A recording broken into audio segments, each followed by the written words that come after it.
چې د کومو خلکو په زړونو کې د پردو ښځو خبرو سره مینه وي، د پردو ښځو مجالس یې خوښي، د پردو خلکو ښځو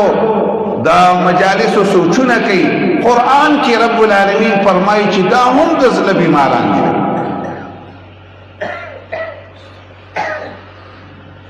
کله چې دې خبرې ته موږ به د خپل استاد محترم شیخ عبدالسلام نه چې درس کاوه، نو هغه چې دې آیات ته کله راغی داسې خبره به یې کوله، دې آیات کې به یې معنا داسې کوله چې الله خپل نبي ته وایي چې یا نساء النبي لستن كأحد من النساء إن اتقيتن فلا تخضعن بالقول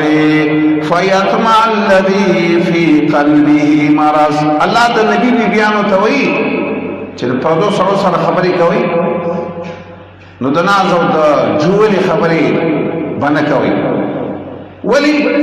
کله الله د نبی بیبي ته الله وایي ستاسو مقام خو ډېر چوت دی،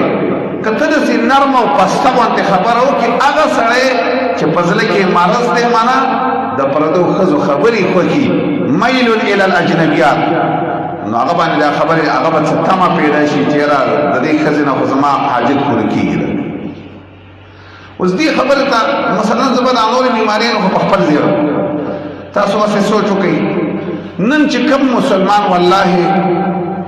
پردی ښځې تصویر ګوري، قرآن دې ته د زړه بیمار ویلی دی او داسې بیمار یې ورته ویلی دی چې الله فرمایي داسې سړی چې د پردی ښځې تصویر یې خوښي یا د پردی ښځې خبرې خوښي، نن چې د چا سره دا غټ موبایل دی والله چې د ښځو څومره غلطې خبرې دي هغه ټولې په دې موبایل کې دننه پرتې دي.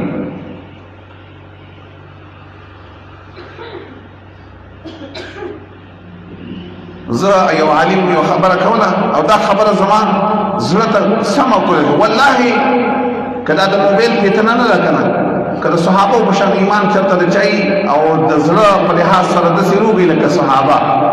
که د هغې ایمان ورته ټینګ شي بېله خبره ده، نور داسې خلک یقین مې نه راځي دا داسې د زړه بیمار کله کله داسې یو سړی ستا به پیدا ګماني چې دا خو ډېر نیک عمله سړی، والله هغه به په دې د زړه په دې بیمارۍ باندې اخته یې لري. یو ځل ما یو خبره کوله، یو امي سړی ما ته دی ما ویل یو خبره کومه، ما ویل چې څوک د زړه په لحاظ سره روغ وي که نه د زړه په لحاظ، والله هغه له په دې خبره دومره کار ورځي چې زما ښځې ته دې څوک وګوري یا زما د ښځې خبرې دې څوک واوري، د ناز خبرې یا دې نور چې کوم حالات دي دې سره، نو ما ویل چې دې په دې خبره چې نه خفه کېږي او د بل چا سره دا خبرې کوي، ولې کوي؟ دې اصل کې د مخکې نه د زړه بیمار دی، د ده په ده کې دا مرض پکې دی، نو ځکه د دې د وجې نه که د ده د ښځې سره بیا څوک دا خبرې کوي دې له پې کار نه ورځي، ځکه دې د زړه داسې بیمار شوی دی چې بل چا سره چې ته دا خبرې کوي والله ستا د ښځې سبب خلک دغه خبرې کوي.